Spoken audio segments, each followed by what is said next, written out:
Hey brother, I'm Sven Masterson, one of the co-founders and mentors in the Mentoring Men community. And in this video, I want to talk to you about your wife doing her work. This video was inspired by one of our members who reached out to ask me a question when he saw my wife and I talking in a recent video. He noticed that she mentioned doing some work. And this member of our community was curious. Did she do that on her own? Did she do that because of something in me? And so I thought it would be good to follow up his question with really talking a little bit more broadly about a woman doing her work in the relationship. Because a lot of men reach out or respond to the concept of doing men's work with this kind of unholy and unhelpful obsession with when their wife will finally start to do some work. In fact, men say almost verbatim that very thing, including with the word finally. And those words, those questions are oftentimes a giveaway.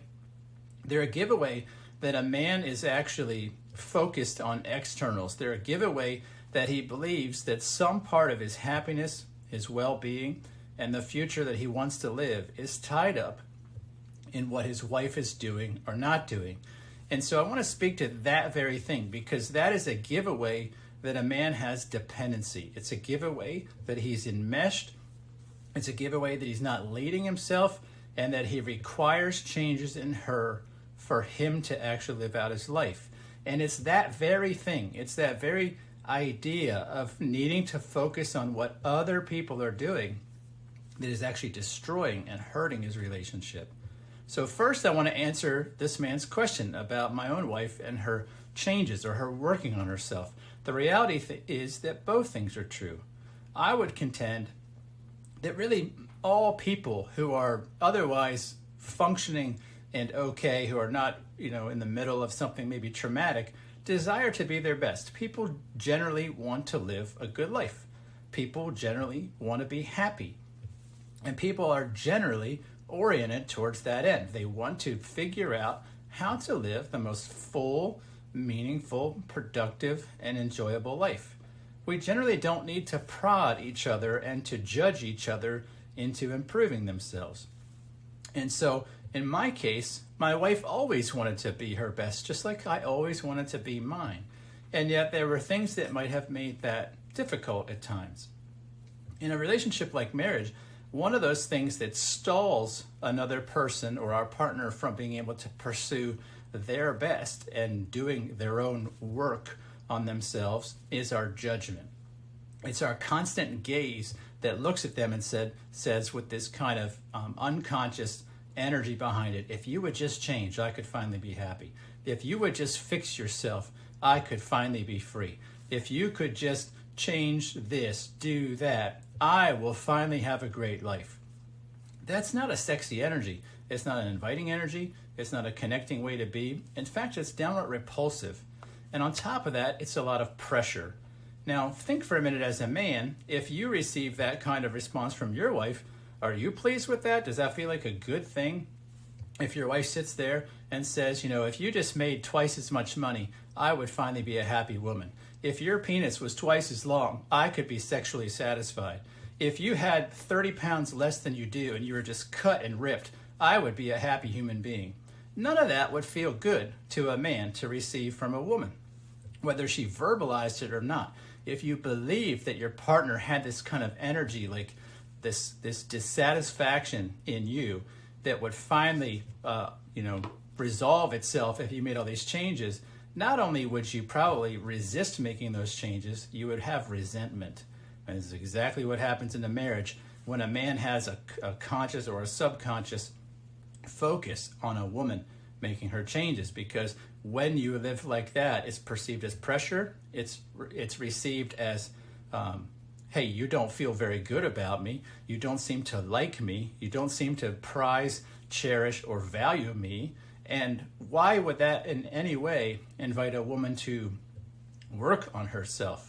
In fact, it does the opposite. It actually makes her close up herself, and it shows her that she's really not emotionally safe in the relationship, because what she does inside of her impacts what goes on inside of me. And this is exactly what had going on in my relationship. I had internal dissatisfaction on a lot of levels in life. And in my ignorance and immaturity and my childish ways, I looked at my wife with this laser focus, believing it was her fault.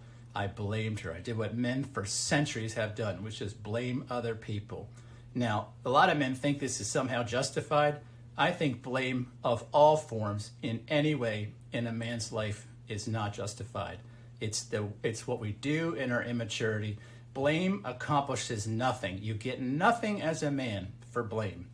And in fact, it's not until you move past blame and you move into the realm of responsibility and ownership that you can actually be free in life, that you can actually go where you want to go. And the reason you can do that is because you recapture the energy that you're giving to focusing on other people and you own it yourself. It means I say, you know what, where do I want to be? Where am I going? And I go there. Now, the minute I hitch where I want to be in life to what someone else is doing or not doing, I begin to suffer. That is the source for resentment, bitterness, contempt, irritation, and all of that I would summarize as suffering. I have yet to meet a happy, thriving man who has gotten there by focusing on what other people need to do and change. And this was my story too. And so to kind of contribute to the answer of this man's question, my wife became more and more free to explore becoming her best when I stopped focusing on her need to do so and started focusing instead on my need to do so. And so some of her work and her changes were, sure, in response to me creating more freedom and liberty in the relationship for her to do so, specifically by breaking the enmeshment and dependency and the connection between us that insisted that she do so, that saw her as quite unlovely and that was judgmental and was harsh and was not accepting and was not warm. It was not lovely. When I changed all of that, and you do that by turning your gaze from other people towards yourself, not a little bit, as I've mentioned in other videos, 100%. You've got to stop looking at other people. No answer for your well-being in life, for how your life will go, is found in other people, right? You should have put that stuff away as a kid. That's how kids think, right? And I'm saying that as a man who took that far, far, far into adulthood. I was about 40 before I realized, you know what? Focusing on other people as a source of how well my life is going to go is a dead-end street. And when I put that behind me, everything started to change. When I took the gaze off of what my wife needs to change and I put it on what does Sven need to change, my wife had freedom. She had liberty.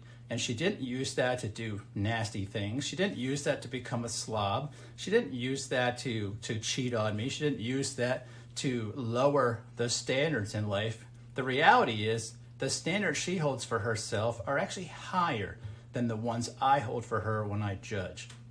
And I'm betting that your partner is just the same. But yet, if you're like about the majority of men out there who do blame and judge, you probably have the hubris to believe that your idea of how your wife's life should be lived is better than hers.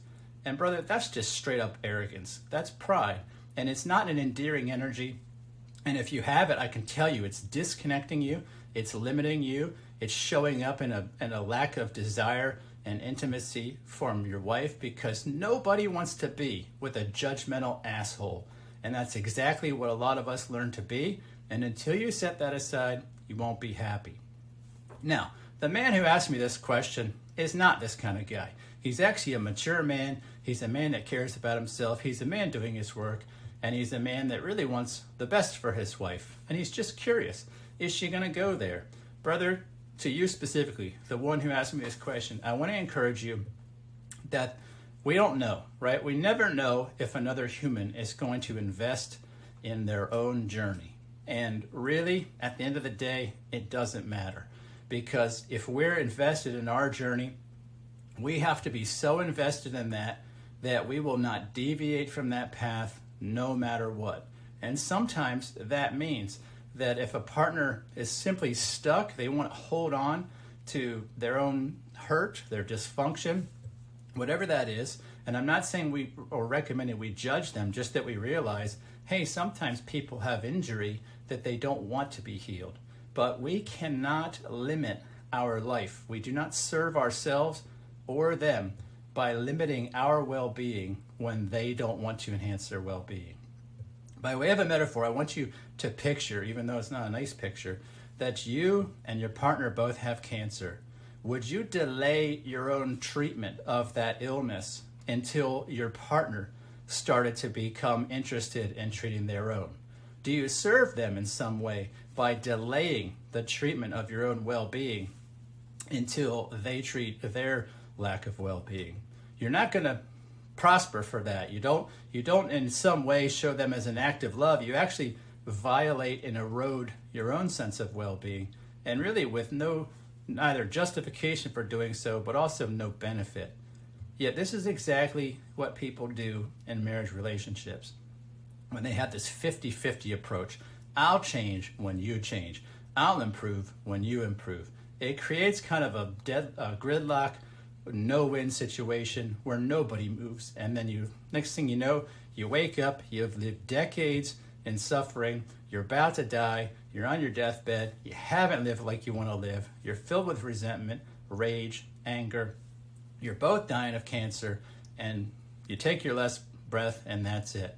You can avoid all of that by just taking your eyes off of other people and unhitching the wagon, or the horse rather, of your well-being from other people's wagon. You must be committed to your own well-being as a human being.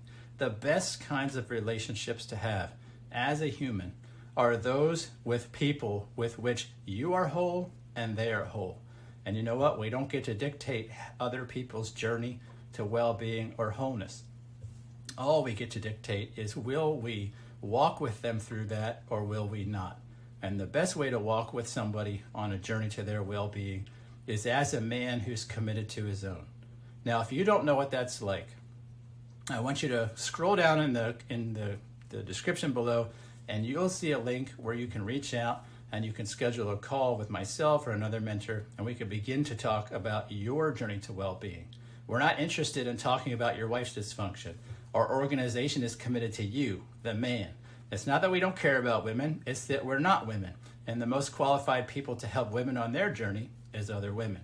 But we are qualified and quite ready to help you as a man on your journey to fullness, to the result of you living with a sense of wholeness, of living your best life.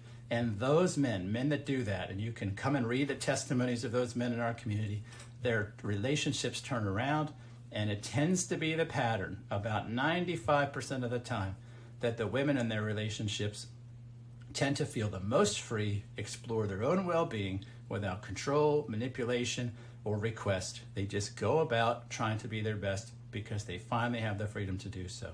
We want you to have this. We're ready to invite you into that experience. All you got to do is scroll down, set up a call, no BS, no sales pitch, just a call with one of us, talk about your life and what you'd like to see differently. You can set that up below.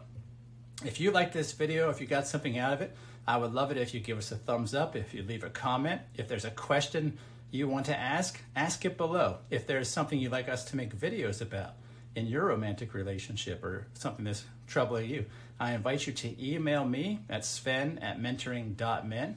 We'd be glad to make a video about that. And again, I thank you for watching. Hope to see you in another video soon. Take care.